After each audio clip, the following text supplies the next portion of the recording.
Well, welcome back. As many folks know, the minority population has been growing rapidly on Long Island, but the statistics show that their presence is not reflected in the criminal justice system. Take this example. Consider the makeup of judges in Long Island's court system. Across Nassau and Suffolk County, there are 162 judges in the Supreme Court, Family Court, County Court, and District Court. Of those 162, 10 are black, or just over 6%. There are just 3 Hispanic judges, despite that ethnic group's explosive population growth on Long Island, or less than 2%.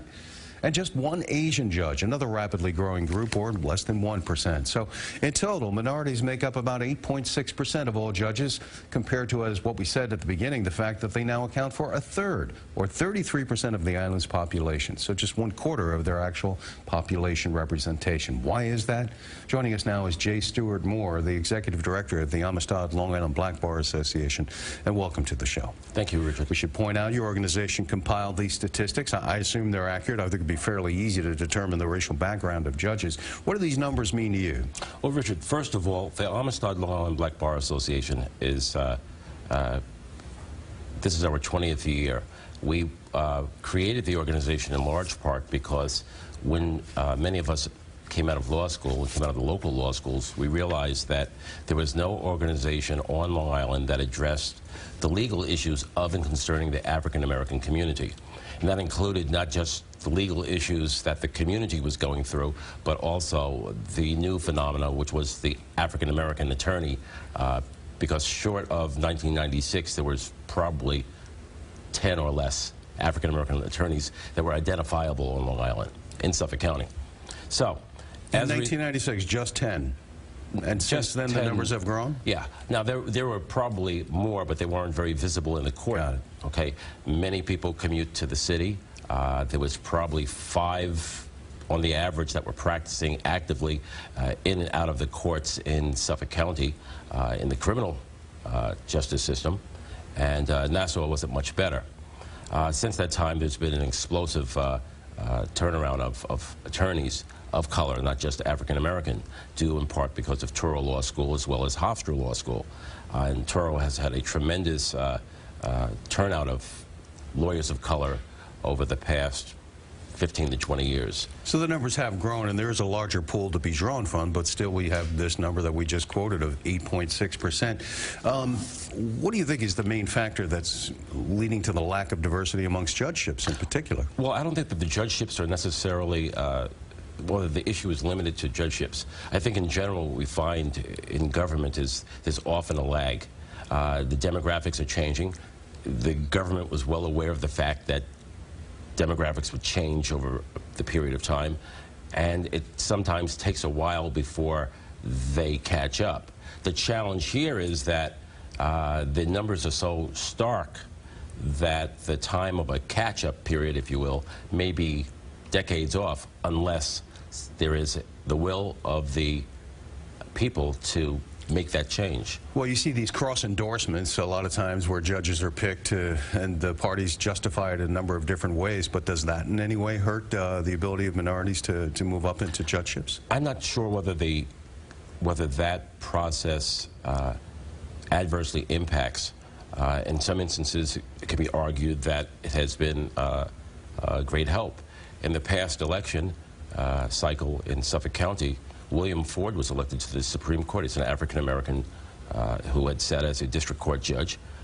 He was able to get a cross endorsement, and that cross endorsement made it possible, I'm sure, for him to succeed. And he's now our first African American sitting in the Supreme Court in over 20 years. So I think that it's not necessarily, that process doesn't hurt us. I think we have to look more at the process as who gets selected, who gets nominated to run for judge, and preferably getting a nomination from a majority party is the greater task and is more coveted. I know when we talked earlier, you said fairness is the main thing you're looking for, that people be fair.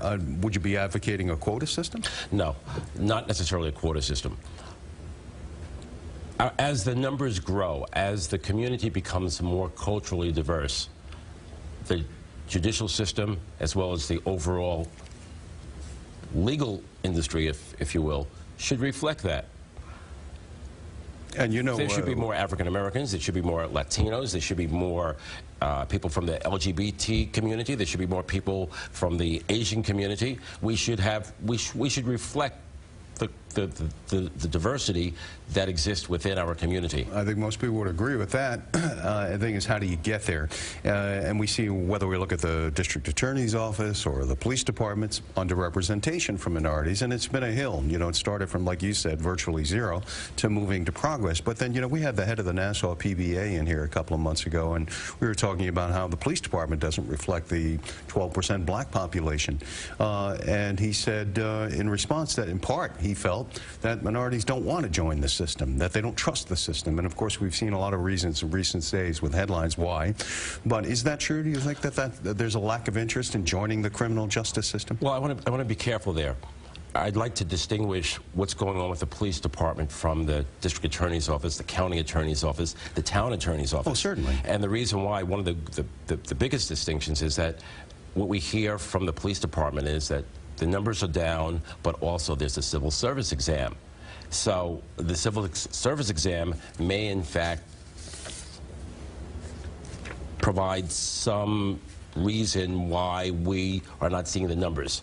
We aren't doing very well. The pool is small to begin with, and that we are not necessarily, the African-American community, doesn't appear to be doing as well with the civil service exam. However, when we talk about the district attorney's office and the county attorney's office, there is no civil service exam.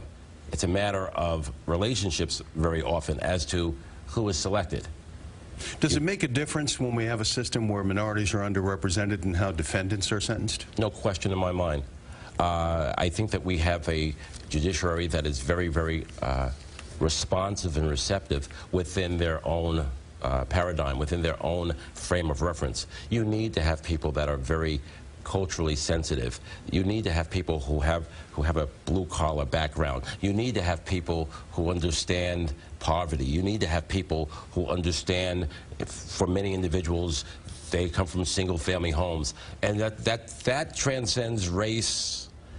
I agree. Okay, but how do we get there? We get there in large part by getting the party leaders to give serious consideration to nominating this issue. I mean, justice should be colorblind. Yes. We're going to have to leave it there. We're out of time.